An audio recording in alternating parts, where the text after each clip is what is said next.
Yes, that's my loudest voice I have. But good evening, everybody. My name is Karen Vecchio, and I am your Conservative Member of Parliament for Elgin, Middlesex, London, just an hour down the road. Thanks very much. And I'm honored here to be with my friend and my great colleague, Harold Albrecht from Kitchener-Conestoga. Wow, wow. What an awesome crowd. I simply cannot believe the number of people that came out tonight to hear and to meet our leader, Andrew Scheer. This tells me that you are interested in what kind of country you leave for your children and your grandchildren. I hope that's why you're here.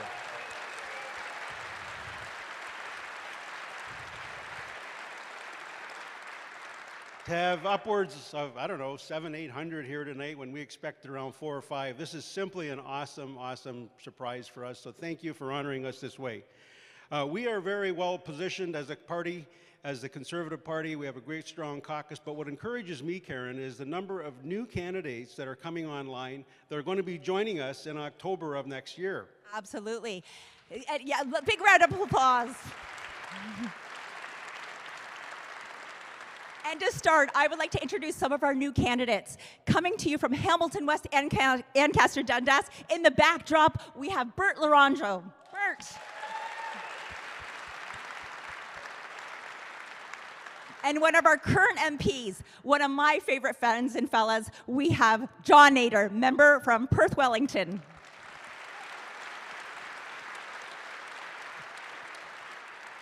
If you ever get a chance to watch CPAC, you're going to watch John there. He's got all of the technical moves that keep us moving. And the next member of Parliament for Mississauga Lakeshore, Stella Ambler.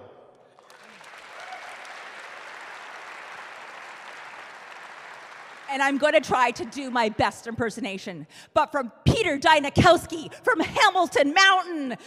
Go ahead. All of you CFL fans will recognize Peter Dykowski. Yeah, I was trying to be my Dan. And if anyone watches TSN, I've obviously lost my job there. I'm not going to get that back. But also tonight we have Michael Chong from Wellington, Halton Hills.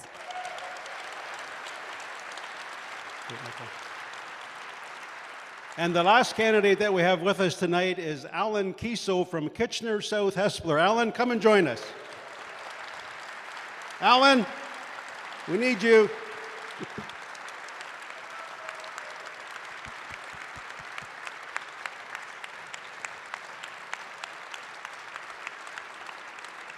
Great to have you. All the best. Good to see you. Good to see you.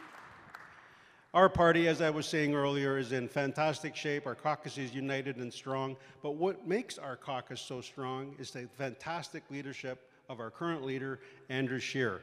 I'm so honored to introduce Andrew tonight. He's the youngest member of Parliament that ever served as the Speaker of the House of Commons, and he has 5 children, and somehow he managed to juggle it all. Will you welcome with me the next Prime Minister of Canada, Andrew Scheer.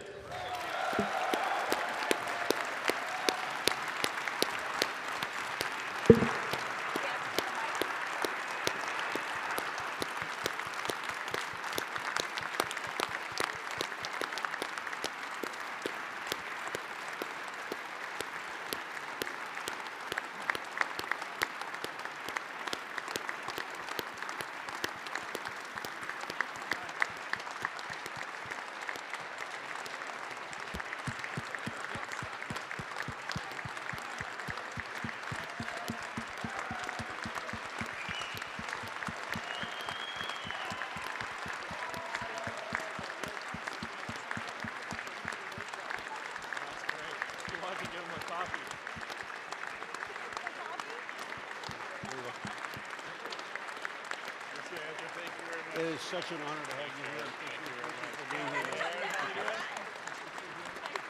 Thanks, Harold.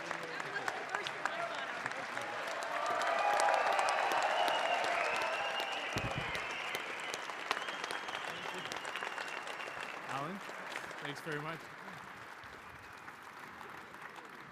What great hospitality. Someone just gave me a coffee.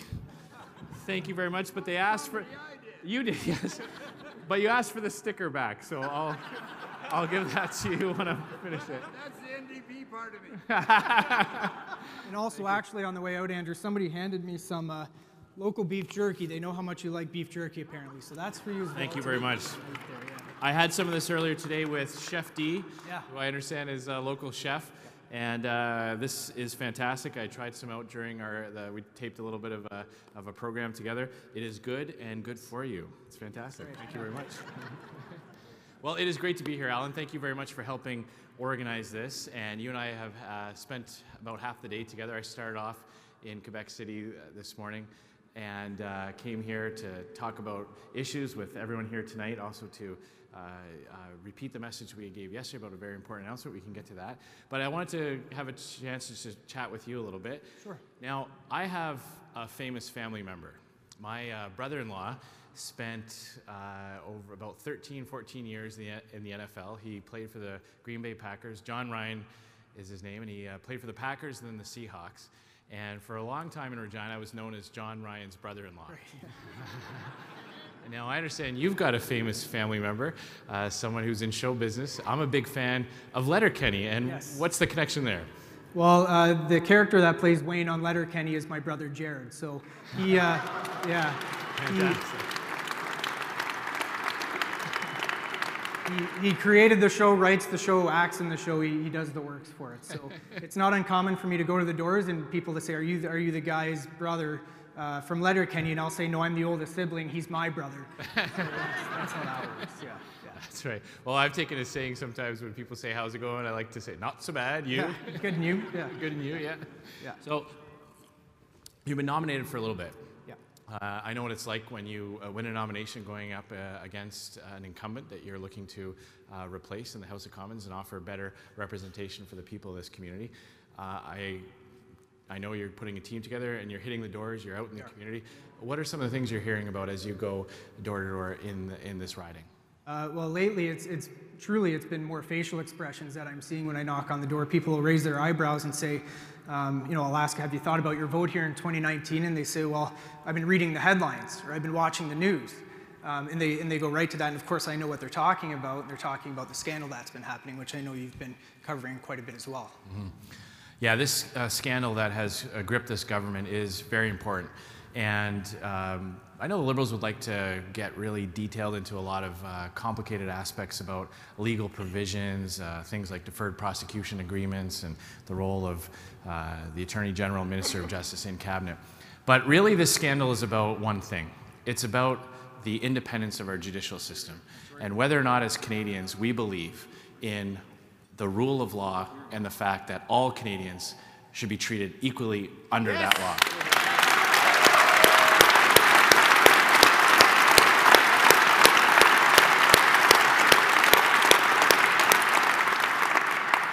And everything we've seen from this government, when Justin Trudeau looks millions of Canadians in the eye and says that all the allegations are false. Remember, that was his first version of events. The first message he had for Canadians was that there was absolutely nothing to see here, that he just dismissed them out of hand. He even went so far to say that at no time did he or anyone in his office put pressure on Jody Wilson-Raybould.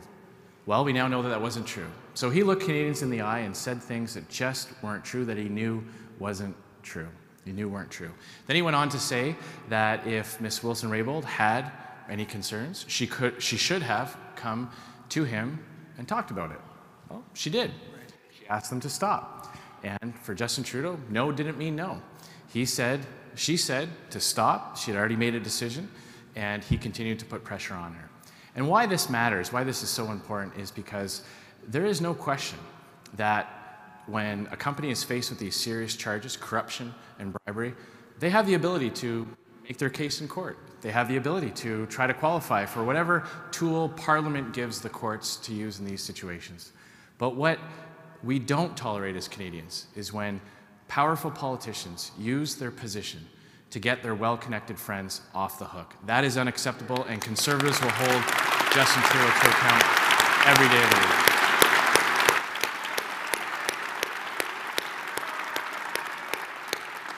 Well, The second thing I hear, and barring this, what I've heard mostly all the way through since I've been campaigning for months now, knocking on a lot of doors, is affordability, household affordability, affordability for our small businesses here as well.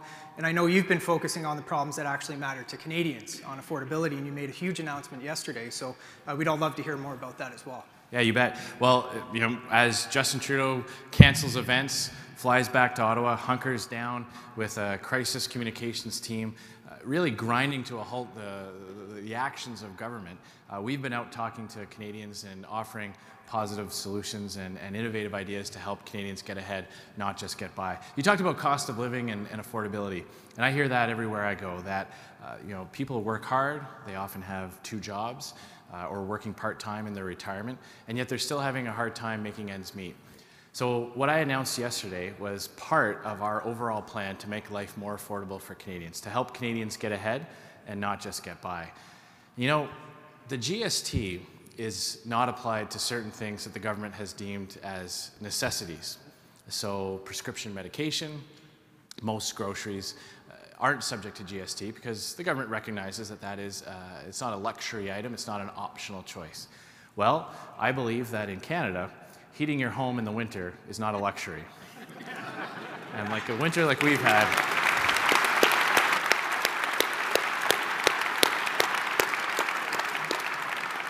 we've had a pretty rough winter just about in every part of this country. And so yesterday I announced that a Conservative government, starting in October after the election, will remove the HST from home heating and home energy costs to help put money back in the pockets of Canadians.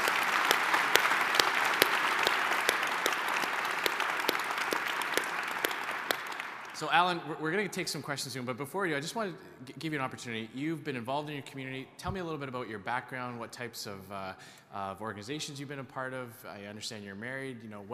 Tell us a little bit about yourself and, Sure. and what your experiences are in this area. Sure. I grew up on our family sawmill, working. It's a 5th-generation owned lumber mill that we have. Of course, a couple months ago, unfortunately, we lost it in a fire, but grew up 5 generations later. My parents still run the business. I worked up until about age 22 there, working alongside some of the hardest working Canadians you will ever meet. And from that time, I went away to Boston, played a lot of hockey, and I went to school there, but probably for the first few years, it was more for hockey than it was to school. I took school much more seriously later on. And from that point, came back, got into management consulting. For most of the last 10 years, I've been advising small businesses. Right across Canada, into the United States a bit as well, so very connected to our economy and our job creators.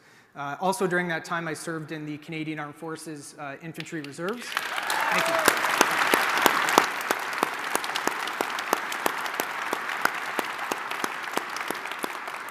So very devoted to my brothers and sisters in uniform, and of course our veterans today who have been very much left behind by this Liberal government here. So.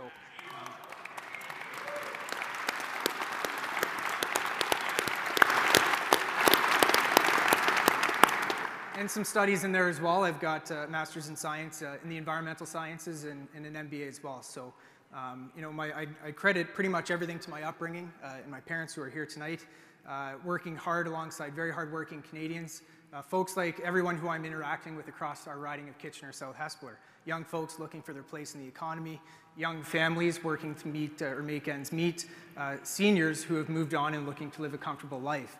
And for all of these groups, it's all become harder under this Liberal government, and of course talking about affordability here. So I'm very grateful you're here, Andrew, talking to right here in my riding of Kitchener-South Hespeler and of course broader Waterloo region. Thank you very much. Oh, it's my pleasure.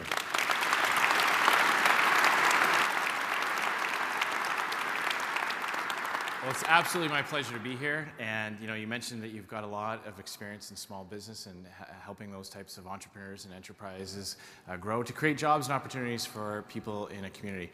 I just want to ask one quick question because you mentioned that.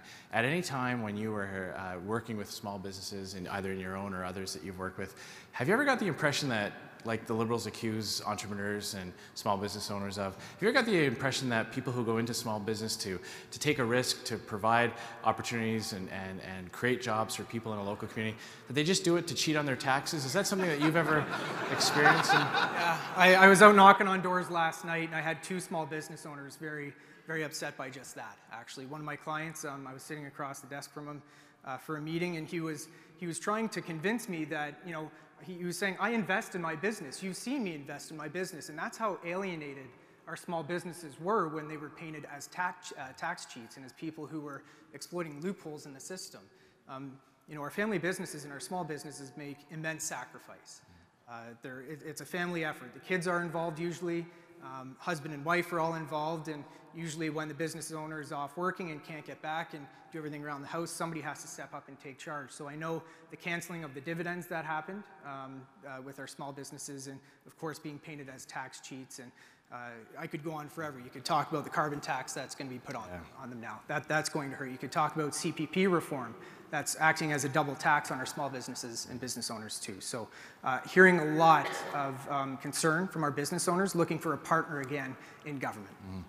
What a contrast, you know, for small and medium-sized businesses, entrepreneurs who mortgage their home, cash in their savings to try to create something where people like me who got their start in life, my first job was in a small business. One of my first jobs was in a small business, waiting tables for a restaurant owner as I paid my tuition through school.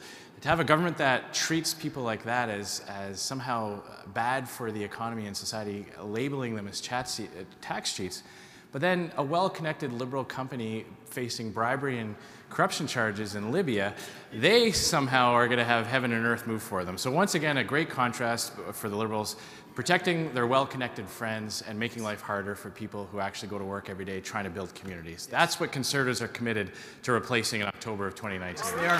Yeah.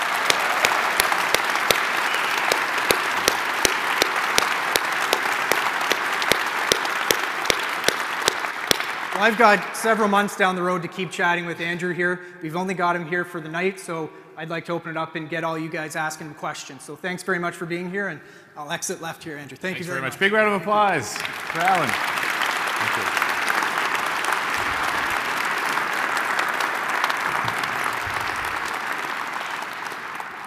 you. If you want to stand up, give us your name and where you're from, and ask Andrew your question. Hi, my name is Ryan. I am from London. I'm currently living in Kitchener, South Hespeler. I am a teacher, and I teach in the Avon-Maitland Board out in Stratford Way. Okay. My question, so I teach English, history, and geography. My geography class specifically is a grade 9 group. Our curriculum mandates that we teach climate change. It talks about that a lot, and it's always a topic that students have a lot of questions about. So my question for you is regarding your climate plan, or what might become your climate plan in the future. So we know that economists and climate scientists back some kind of a carbon pricing scheme as the most efficient and clear way to reduce carbon emissions. We know that in British Columbia, they've seen a 4% increase in their economy with a carbon tax implemented. And we know that Trudeau has very clear carbon pricing plans. So what I'm wondering is, first, if you believe in climate change as an issue and what you and your government will do to help the environment stay clean for myself and my family when I start to have one. There we are.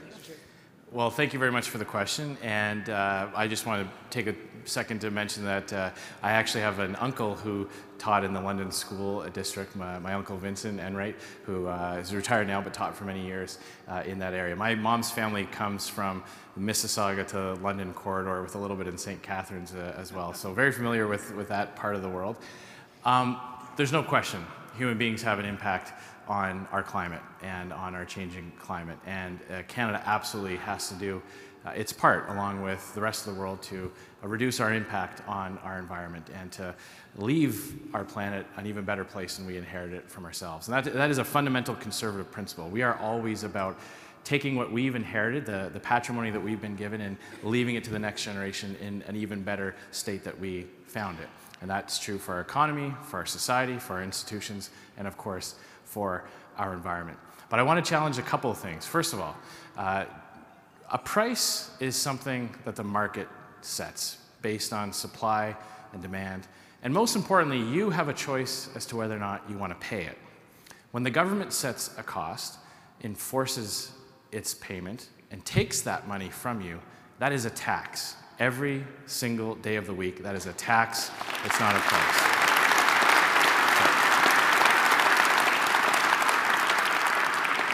There are some people who advocate for a carbon tax as a way of addressing climate change. But even those people who advocate for that admit that it would have to be punitive to bring about any real change in human behavior. In fact, this Liberal government's own documents show that they are preparing for a $300 a ton carbon tax. That would have a devastating impact on the Canadian economy and our quality of life. There is a better way, and the better way is to work with industry with a different approach than just imposing a tax. And looking at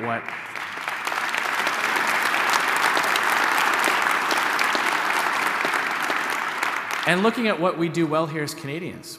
So I'll give you an example. I don't think we benefit the planet at all if we bring in a tax that makes it more difficult to make and produce things in Canada, and then see those jobs and that production move overseas to countries like China, where they have coal-powered electrical plants and a much lower standard for environmental protection.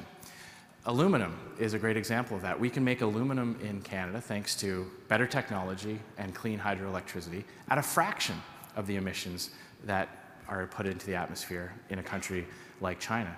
So we're not better off if we start chasing away jobs and investment, and there's actually more CO2 produced on the planet because it's going to locations with lower standards. And that's one of the problems with this Liberal government approach. In addition, their plan is not an environmental plan, it's a tax plan. They've granted a massive exemption to large industrial emitters, up to 90%. So big, again, well-connected companies get a massive 90% exemption, and hardworking individuals and families, small business owners, they pay the full freight. So our plan, to answer your question about what our plan will focus on, will be about incentivizing energy efficiency, working with industry so that there are investments in technology to reduce output of emissions in various sectors, and rewarding people for making choices in their lives. It will also take advantage of what Canada does well. And we will take credit for the types of things that we can make and do here in Canada with lower emissions, so that we are able to lower global emissions by doing more of what we do well here, not chasing away those jobs and investments to other countries. You're here.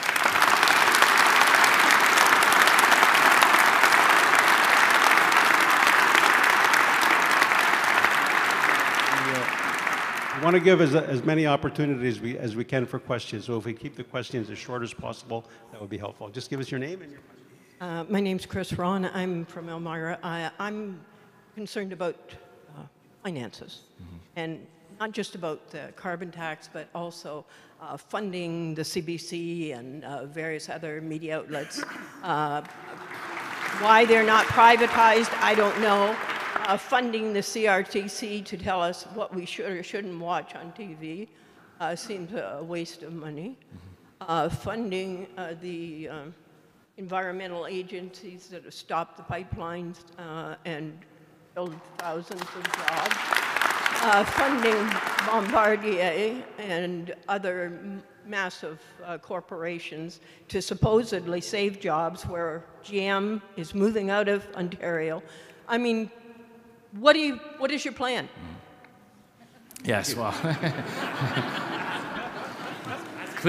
cleaning up Liberal, irresponsible, wasteful spending is always a full-time job for a Conservative Prime Minister after coming in.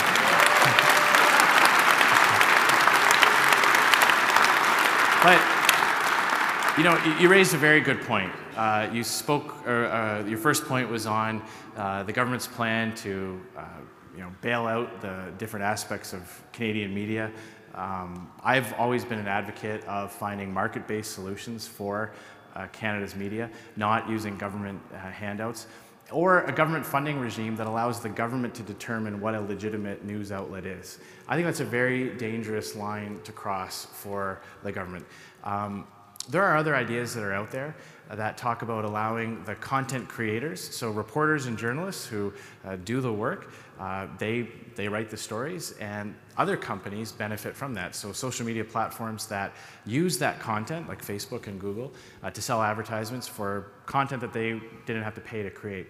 Other countries around the world are looking at how to make sure that the content creators get the revenue for the advertisements that are sold on other platforms. And so people who are writing articles that other people want to watch and read or look at benefit from that, and there's an incentive for that. And it's all based on market solutions. It's not based on the government deciding who should get a portion of the funding or not. And that's a big difference between the Liberal approach and the Conservative approach on this particular question. You talked about the CRTC in this day and age. I mean, I think back to when, I remember when my parents had channels 2 to 13. And that was it. You know, when we got the extended package, that was a big deal.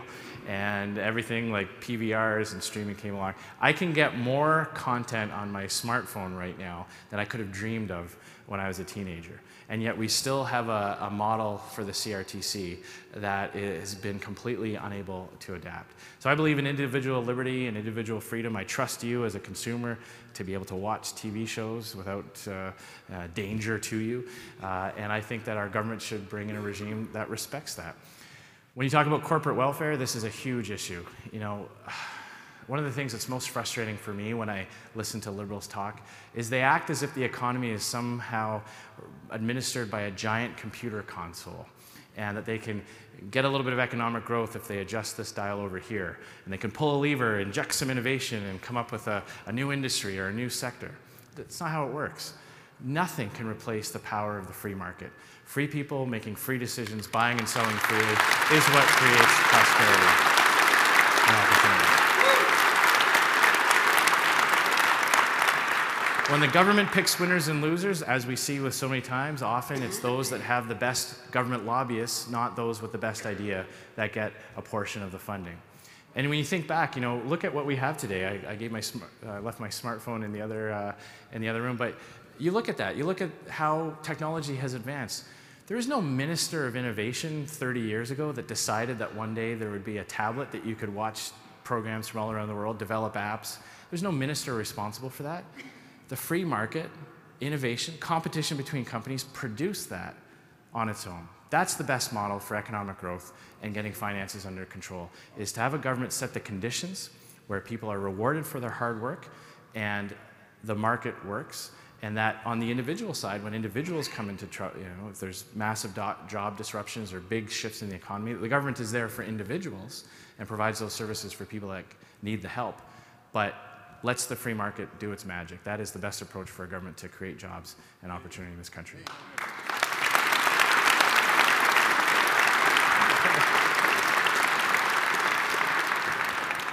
I'm the crazy one waving over here, so.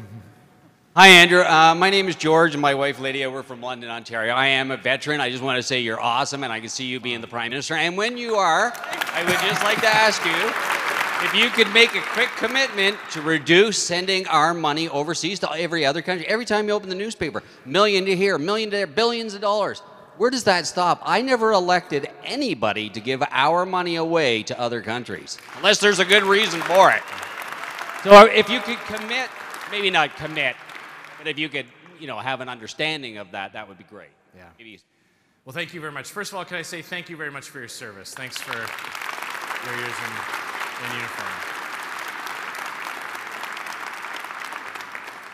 Look, I agree with your general sentiments. Yes, Canada has traditionally and should continue to play a role in helping the world's most vulnerable and addressing where we can massive natural disasters or catastrophes that affect countries that don't yet have the capacity to deal with that. But when you look at what Justin Trudeau has done with your money to buy attention around the world, do you remember the $50 million that he tweeted away just to get a few likes and retweets? There's a celebrity named Trevor Noah, and he was holding an event where he was trying to raise money, and just like that on a whim, $50 million just to impress some followers on Twitter. The Asian Infrastructure Bank is another example. When we talk about infrastructure, I know there's a lot of needs in this area trying to get connected with other aspects of other areas in southwestern Ontario. There are a lot of infrastructure needs facing the people in this part of Ontario.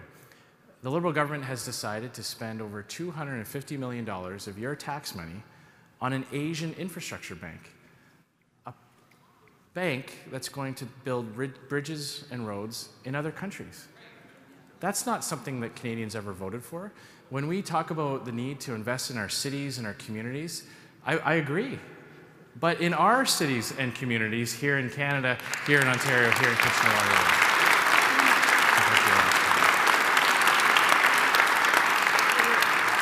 I'm scared. Thank you, Andrew. My name's Brian Finn. I'm a family doctor in Wellesley, and I have a great MP in Harold Albright. You're here.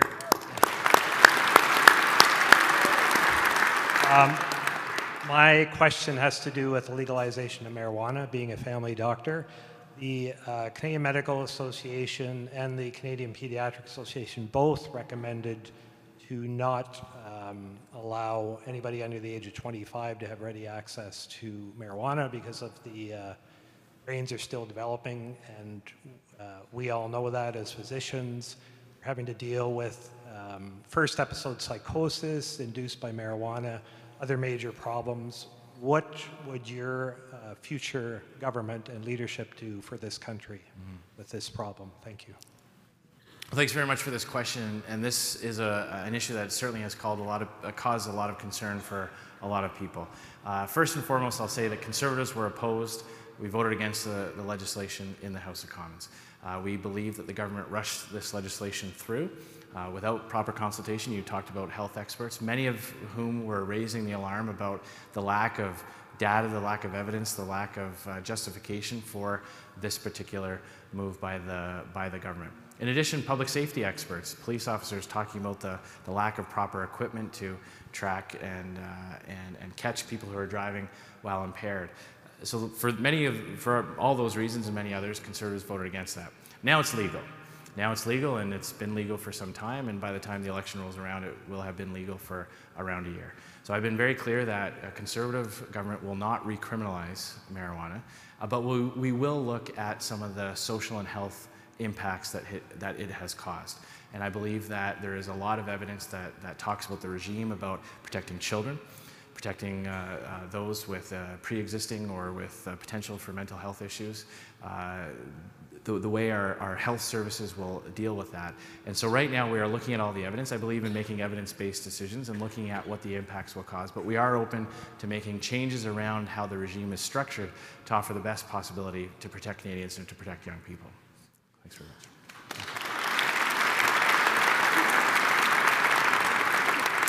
You could just give us your name and where you're from. Thank you for coming. My name is Karina Weeb. I'm a 19-year-old student, and my family and I are first-generation immigrants and citizens of Canada. We live right here in Kitchener, and we've always voted Conservative. Oh, thank you, thank you.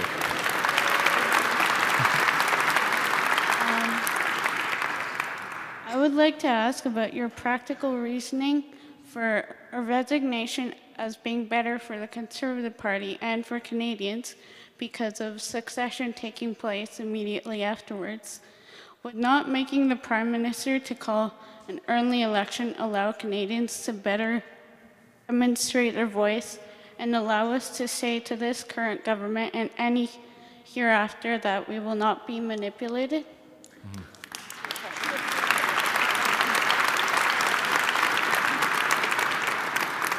Well, again, thank you very much for your question. Thanks for your support. And thank you to you and your family for choosing Canada. We certainly appreciate your contribution to our country. I've been asked this question a little bit about would it be better to wait until the election to call for Justin Trudeau's resignation. But on this, I really do believe that we should put partisanship aside and look at what has happened to our government and the confidence that Canadians have in the rule of law. Justin Trudeau is not entitled to that position. He earned it by winning the election, there's no doubt about that. But what he has allowed to happen is his government to basically be ground to a halt as he is hunkered down in an office doing damage control instead of actually governing in this country. And there's a huge scandal and a huge mistrust now because of his actions. And if he truly believed in doing what's best for this country, he would step aside. He would resign and let somebody else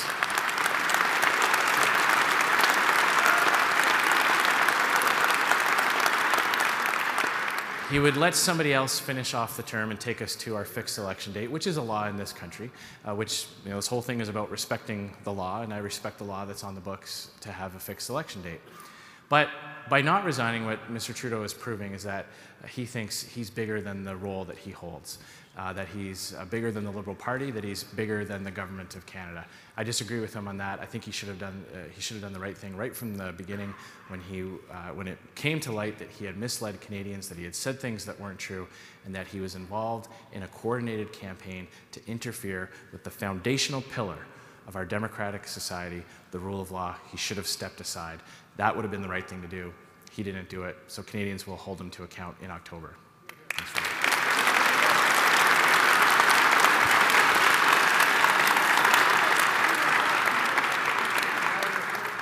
Hi, Andrew. My name is Ian Burke. I'm from the beautiful riding of Milton, home of your deputy leader, Lisa Raitt. I just want to say that every time I hear Mr. Trudeau talk about gender lenses, et cetera, I think about our great conservative women, Lisa, Candice Bergen, Michelle Rempel, et cetera, and I'm very, very proud of those women. I want to ask you about the budget, though. We've got a budget coming up in a couple of weeks, and as most people know, Mr. Morneau took over the Finance Department with a balanced budget, talked up fiscal responsibility while running up annual $20 to $30 billion deficits. And now that our economy is weakening after his policies, it looks like he might just spend a lot of money in a few weeks, and what your expectations are.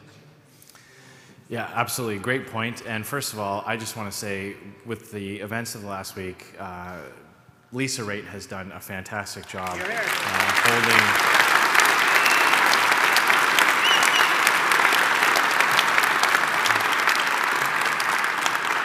holding senior officials in the Prime Minister's office to account for their scandalous actions. And you're right, we are blessed with a great team of conservative women who each and every day, Karen's in the room here tonight, Michelle Rempel, Candice, Rachel Harder.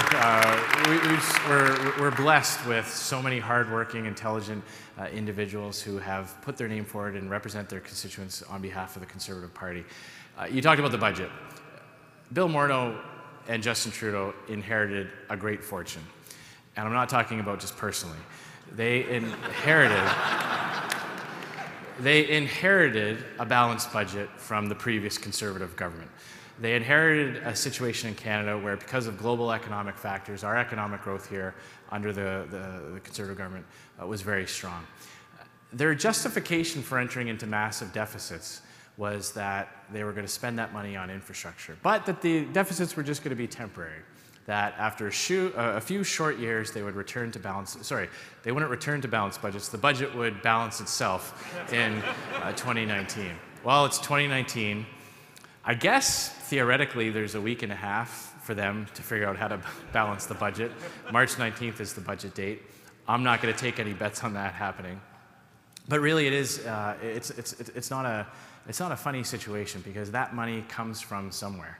That money comes from your taxes. That money comes from the future taxes from Canadians who haven't yet even started working. My oldest son, Thomas, I've got 5 children. My oldest is 14, my youngest is 3, and they will spend the rest of their adult lives paying off the debt that Justin Trudeau has racked up on their backs. And for what? We look at the wasteful spending. We had the question over here a second ago of spending money for attention around the world. We've seen massive, big, wasteful programs. We just had an auditor, the Parliamentary Budget Officer report, say that we bought 40-year-old CF-18s from Australia to replace our 40-year-old F-18s here in Canada, and Justin Trudeau overpaid for them. How on earth do you overpay for a 40-year-old fighter jet? I mean, can you imagine if you were the captain in charge of procurement in the Australian Air Force when Justin Trudeau calls up and says that they're going to buy those 40-year-old jets? They must have felt like they won the lottery that day. And then it turns out he overpays for it. I'll bet you we find out that he bought the undercoating too, and probably the extended warranty.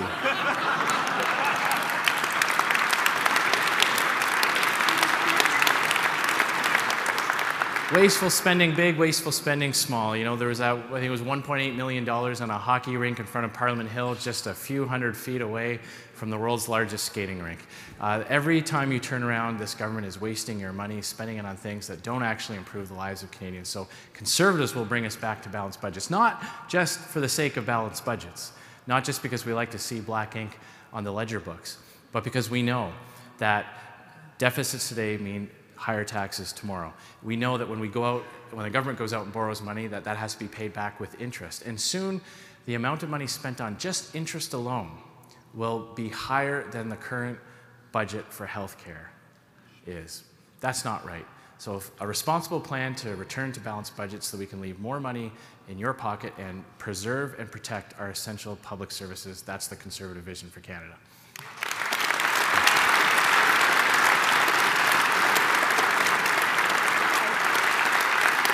Your name and where you're from. Hi, my name is Joe Lafleur, and I'm from Waterloo, and we're looking forward to putting a Conservative back into Waterloo.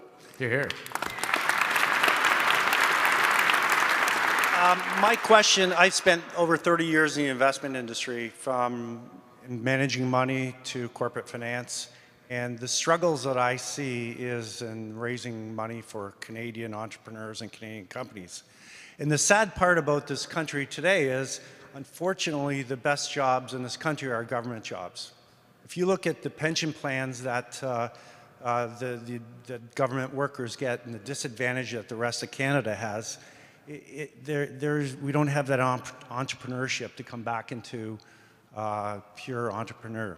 I think the biggest problem is trying to raise money for technology, science, and other types of industries. And the struggles that we have is when we do find investors, they're usually from the States, Silicon Valley. My question to you is, how can you return the entrepreneur back into Canada? Well, first and foremost, by celebrating what they do for our economy, not punishing them and attacking them and calling them tax cheats. That's the first thing that we can do to create that climate of investment and opportunity again.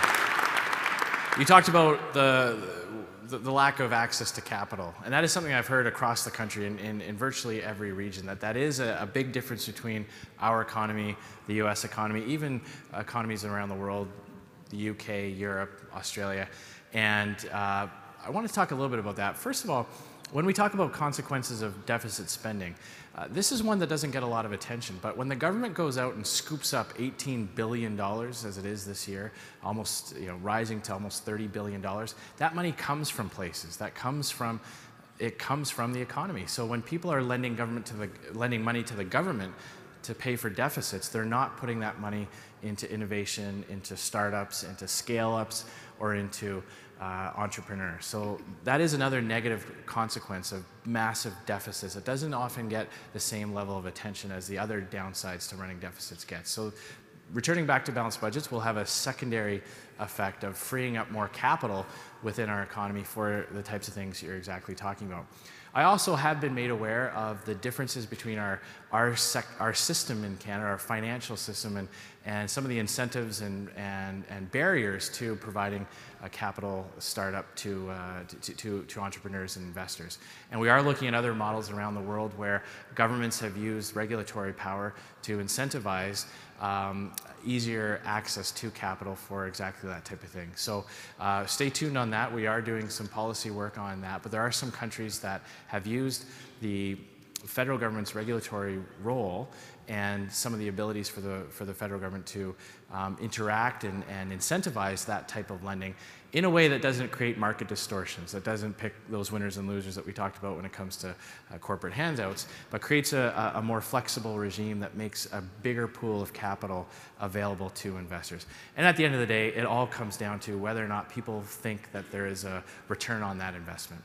And one of the reasons why we fought against the small business tax hikes so forcefully is because the devastating effect that has on the ability for companies to grow. For example, there was a component of the tax hikes that were called the passive investments, so to speak. And Bill Morneau he's the finance minister, Bill Morneau called all the money that companies had in so-called passive investments, he called that dead money. Well, we know that those types of accounts were used by mechanics, restaurant owners, any type of small business that was saving money for a period of time to open up a second location, to buy another piece of equipment that would allow them to produce another line of goods, or it was used by professionals who were saving for self-funded maternity leave or for their own retirement. And the finance minister called all of that dead money. And his solution was he was going to take a defibrillator of massive tax hikes and just shock that money back to life by taking it into the government coffers.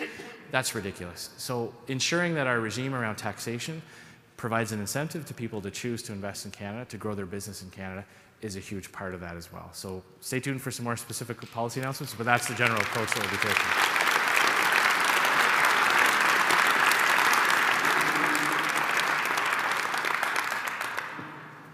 Mr. Chair, I'm from the Waterloo region, and I'm here to speak the truth, same as Jody Wilson, and there's a lot more that's going on. I'm here to shock some of the people. I've got some figures here. Yeah. What Trudeau spent for the past couple of years is enough for each Canadian here to be a millionaire. And this is a fact here too. The Trudeau government spent $20 billion for immigration. And also is giving $25,000 for the people living by the borders so they can allow those immigrants to come in without people knowing it. And that to me, that is bribery. He should be charged for bribery with everything else that has gone on. He's also sent, and this gentleman wanted to know how many $1 million. I've got it all down here. $463 million to Jordan, $870 million to Sudan, $456 million to Nigeria, $451 million to Uganda, and so on. It's unbelievable. It's outrageous. What about the homeless and the veterans of this nation here? Mr. Trudeau must be smoking weeds himself. Anyway, yeah. The question I want to know. Okay, what's one more thing? And this is going to be a shock for a lot of people here. This is investigated and it's well documented. Trudeau gave $600 million to the Clinton Foundation. The Clinton Foundation is part of child trafficking and child sacrifice, if you study it. It's in the Pizzagate. And how do we get that money back? Because there should be, the MP, the PM, if he knows about the foundation, he should be in jail for that one. And also, he needs to pay back the $600 million plus his trips after the Canadian. Yes.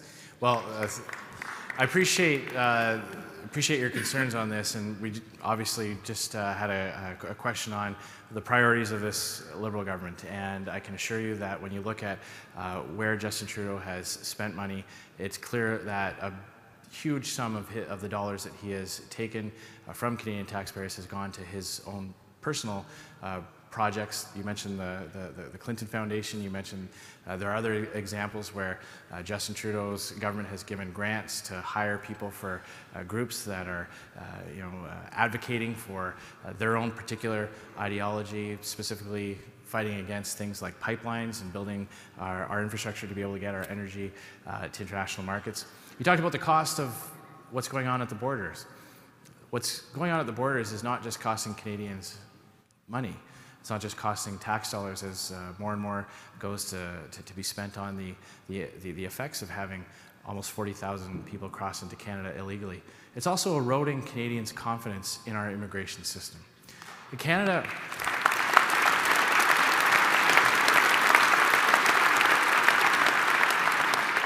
I am proud to live in a country that welcomes people from all over the world.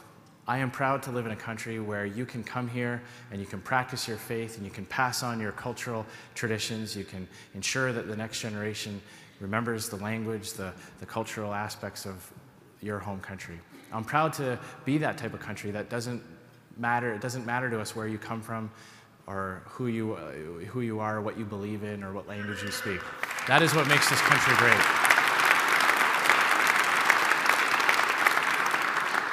In order to preserve that aspect of our Canadian society, we have to make sure that when people come to Canada, they come to Canada the right way.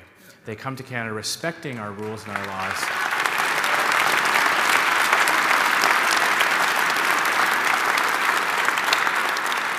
Because what happens when a government allows what's been happening to continue happening is there are victims of that. And I've been to Roxham Road where people are crossing into illegally. And I've also been to upstate New York where people who are coming into Canada from, that's where they're coming from. Upstate New York is a very safe place. No one's fleeing civil war or persecution. Now, they're coming from other countries that they'd rather live in Canada for, and that's perfectly understandable, and I understand that. But when someone skips the line and jumps the queue, they make somebody else wait longer. And I've met people who have spent years in a refugee camp in Africa, and they don't understand why their loved one has to wait longer because somebody else has the ability to fly to New York City, take a bus, and cross over into Canada illegally. And a conservative approach will be based on an immigration system that is fair, orderly, and compassionate, and is there for those who need it most.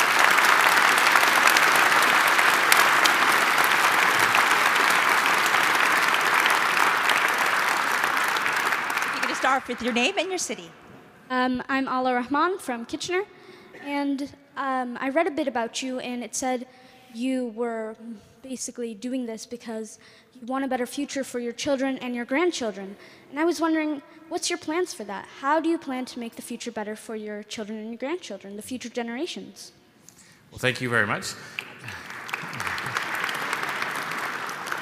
And of course, my children are my inspiration. I think any one of us who have children, all the parents in the room, we all know what motivates us, and it's the same thing. I can tell you as a father and as a parent, I have so much more respect for what I put my parents through. and recognizing now the sacrifices that they made for me. And I want to respect what they did for me and pay that forward to my own kids.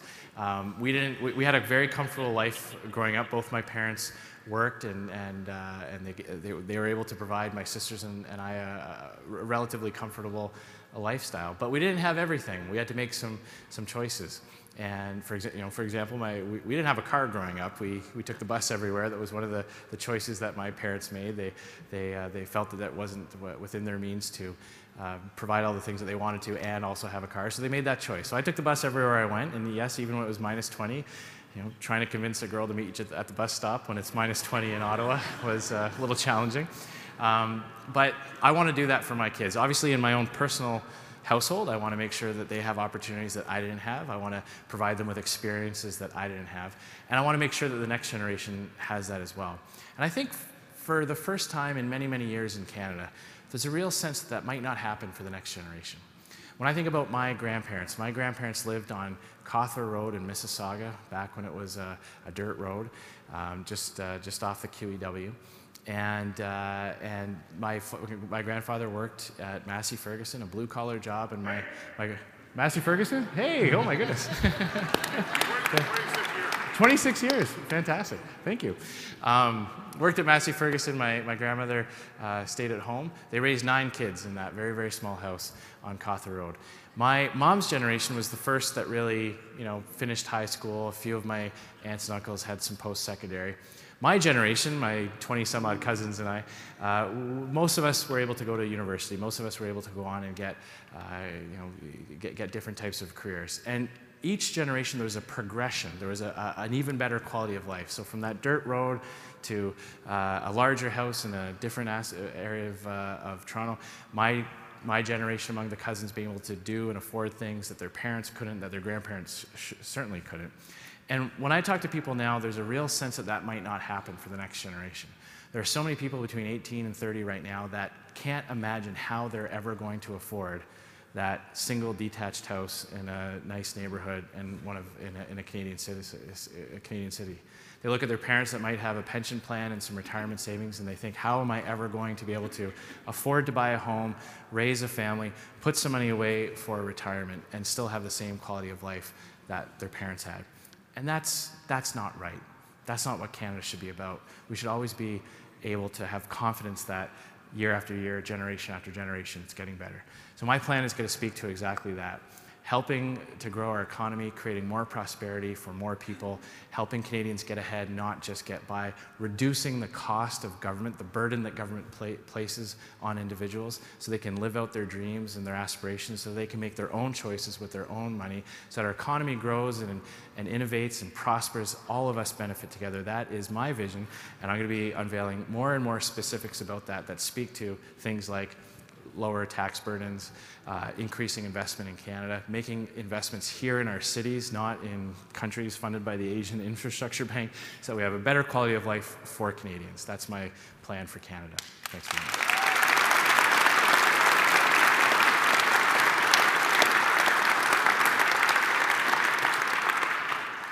Hi, Mr. Scheer. My name's Ben Durr, and I've lived most of my life here in Waterloo Region. First, I want to say thank you very much for having this town hall today. As a Canadian, I really value access to politicians, and for you to come out here is a great thing, so thank you for that. Thank you very much. Thank you. I am a fiscal conservative, but quite liberal when it comes to social issues. Having the likes of Stephen Woodworth, the leadership of Harold Albrecht here today concerns me because of their strict social conservative values. That's right. Amen, brother. Including life marches on Parliament Hill and actions against the LGBT community. How will you protect the party from loud social conservatives? Where are red Tories to go these days? Well, I appreciate that question, and I love the fact that you just asked that question while Harold Albrecht was holding the microphone. Because that speaks to what our party is all about. Our party is all about finding that common ground between different kinds of conservatives and focusing on that and allowing and celebrating the fact that we are going to have differences of opinion. We're going to have people who have a different view on certain issues. But as leader of the party, my job is to make sure that we're always working on those common ground issues. And we don't demonize each other for having a different point of view. You won't get kicked out of the Conservative Party of Canada because you come from a different perspective or you have a different view on issues that are important to you, whether it's based on faith or whether it's based on your own personal conscience or just based on your own opinion. But as leader, it's my job to make sure that those types of debates that divide Canadians aren't reopened under my leadership. And that's my commitment to you and to all Conservatives. The flip side of that is we're also not going to impose my views or any other views in our party on Canadians. And that's why both red Tories and other types of Conservatives, why people who weren't even in the Conservative Party of Canada were so appalled and outraged that Justin Trudeau and the Liberal Party would impose a values test on a summer jobs program, forcing one viewpoint on Canadians.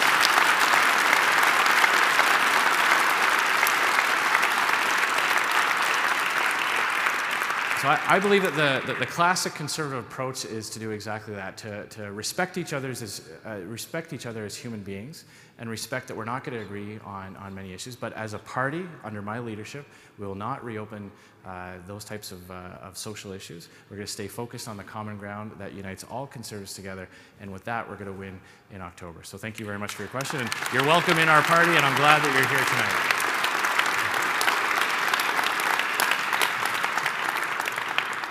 We'll let you get a little drink of water there. Okay, your name and the city you're from, sir. My name is Harish, and I live in Breslau, just east of Kitchener. And so I want to thank you for spending time with this lovely community.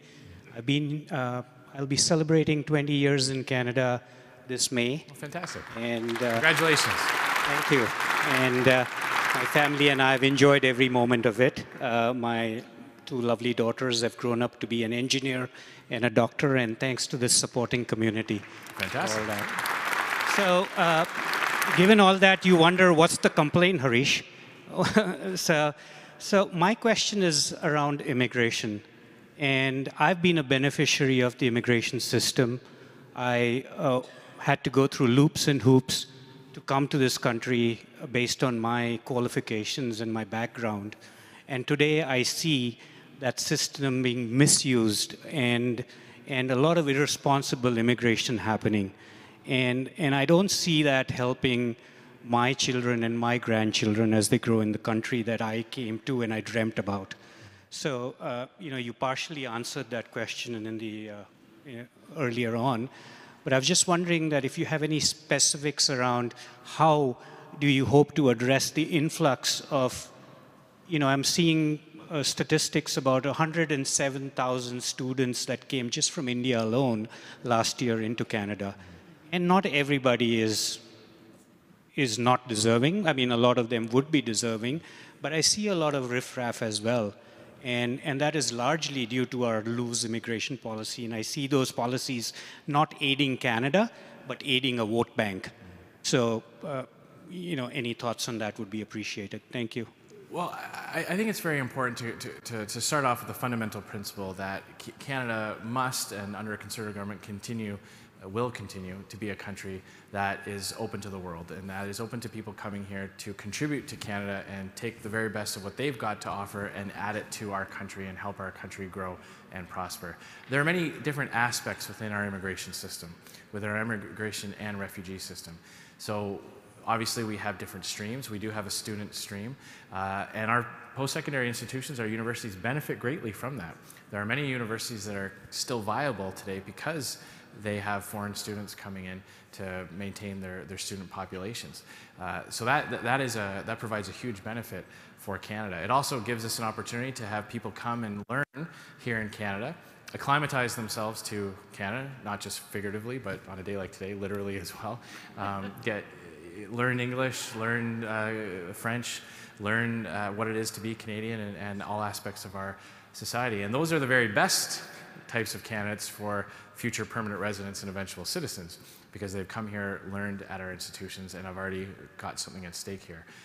When we talk about what immigration targets should be, I don't believe that it's useful to take the approach that some would do, which is year after year have almost an auction as to more and more and more, or the flip side of that, some now advocating for less and less and less just for the sake of a political message. I believe the best approach is to determine what Canada's needs are first, and to fill our needs as a society based on what our economy needs and what our population needs are as well. And then we can determine that number based on evidence and facts, and then we can go out and get the very best and the brightest and make sure that our immigration system is aimed at doing exactly that. With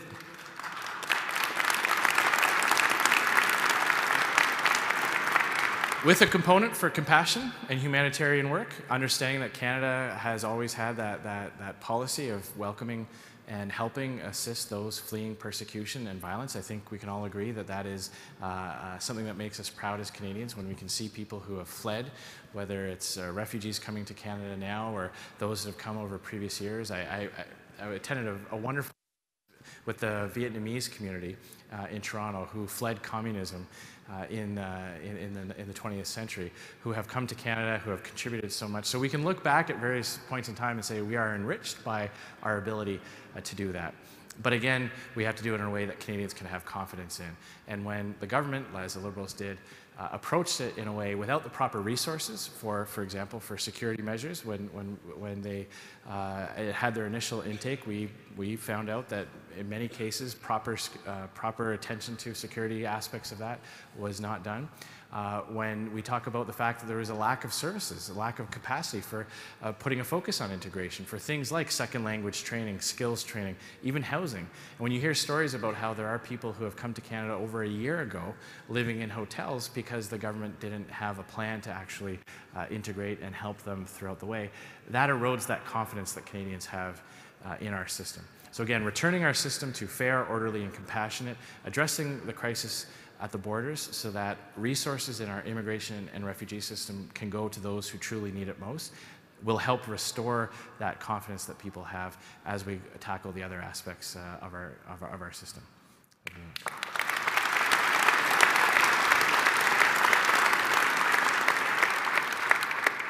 Okay, we have time for 2 more questions, so this question and 1 more will be the last questions of the evening. Okay. Hello, my name is Hugh O'Donnell, and I'm an immigrant to Canada. I came here 8 years ago, and I work in the energy industry. The Canadian economy obviously is something that we need that to be strong for people to be able to earn a living. Last quarter, 2018, the economy grew by 0.1%. Our foreign direct investment is at the lowest level since 2009, a year after the global banking crash. The energy industry is on its knees, and we can't get our product to market. It's our trade deficit is, I think, for December was $4.6 billion, which is the highest it's ever been. And we have product here that markets want, and we can't get it there. I just wonder what you're going to do to help the energy industry and get our products from Canadian products to market.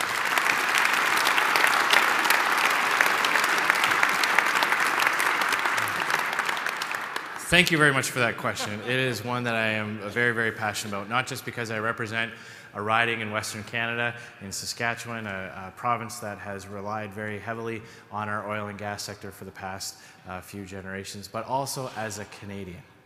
As a Canadian, I think it's ridiculous that we have a government that would rather keep the oil and gas in the ground in Canada, that has a Prime Minister, Justin Trudeau, who travels across the world, attending fancy events in Europe, lamenting the fact that he can't phase Canada off our energy sector fast enough.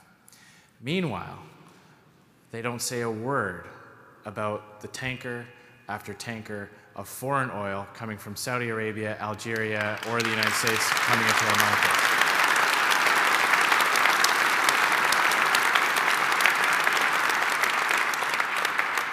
I have a vision that I believe is shared by the vast majority of Canadians, where Canada can be self-sufficient when it comes to our oil and gas.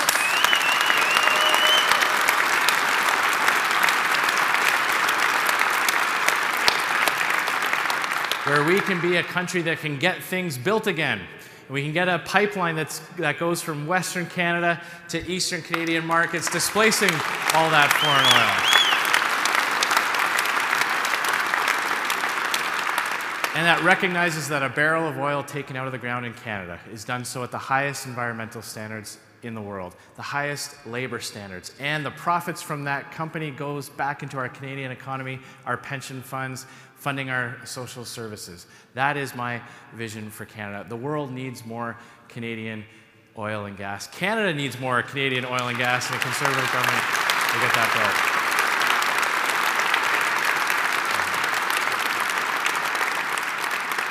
Last question of the evening. And this is our last question. I'm sorry to all of those people I've promised. I'm sorry. You can talk to me later. But here's your last question. Sir, your name and where you're from. All right.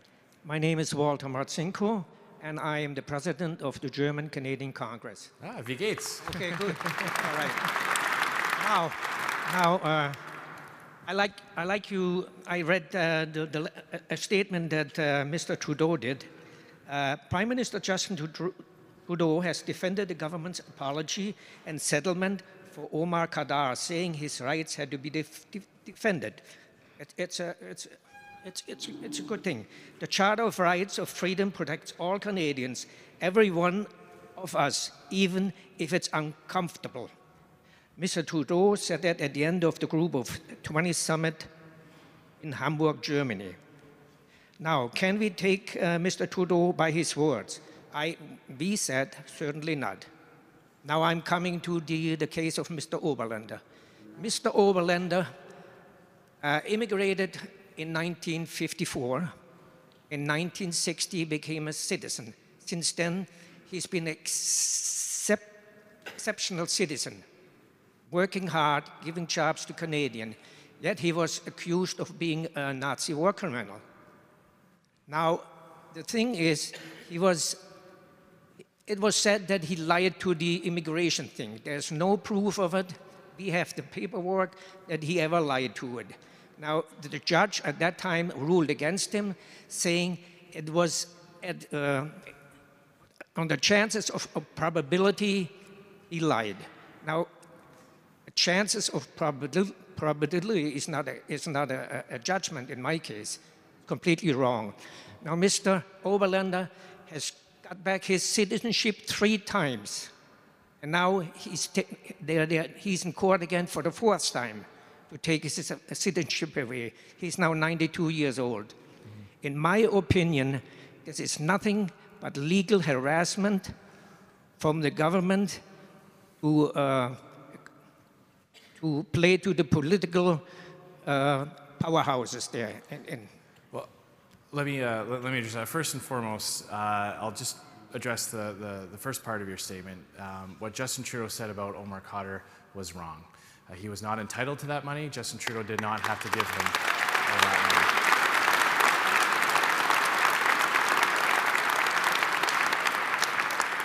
money. He completely misled Canadians. There was no court order ruling him to pay that. He made a choice, and he chose to pay Omar Khadr that money, and then soon afterwards looked our veterans in the eye and said that they were asking for too much. So I reject at all that he was obliged to pay that.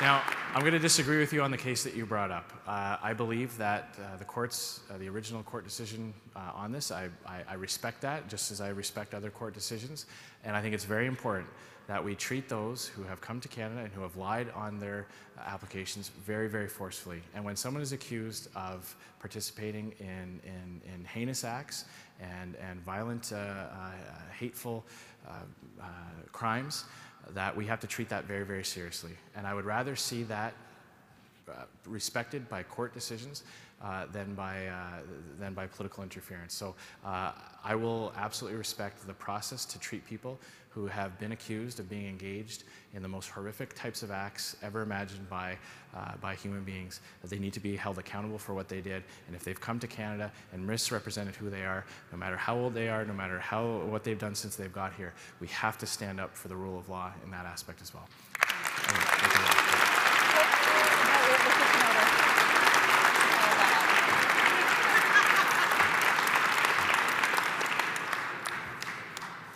Great. Well, thank you very much, everyone, for being here tonight. And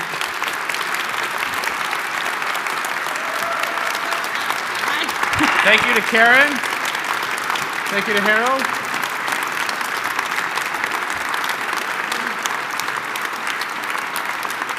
All the people behind me, yeah.